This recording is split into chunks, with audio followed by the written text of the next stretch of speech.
Bħala parti mir-riforma fl-istrutturar fil-korp tal-Pulizija nħasset il-ħtieġa li l-iskwadra mobbli magħrufa aħjar bħala il-Mobile Squad u dik tal-Special Assignment Group, jiġifieri l-SAG, jiġu amalgamati flimkien. Il-funzjoni prinċipali ta' din l-iskwadra ġdida li ser tissejjaħ Rapid Intervention Unit ser tibqa' dik ta' sorveljanza kontinwa madwar il-pajjiż bl-iskop ewlieni jkun dak ta' prevenzjoni mill-kriminalità.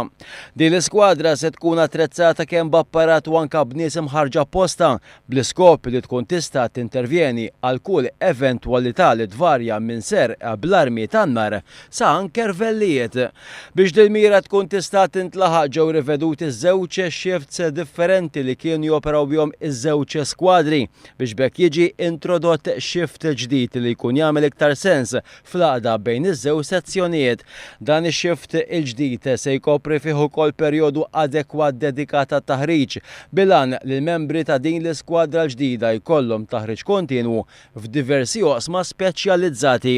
Din l-introduzzjoni se sservi wkoll biex jiżdiedu l-vetturi tal-pulizija fit-toroq biex bekk jitnaqqas il-ħin tal-wasla tal-pulizija sejħet li jkollha.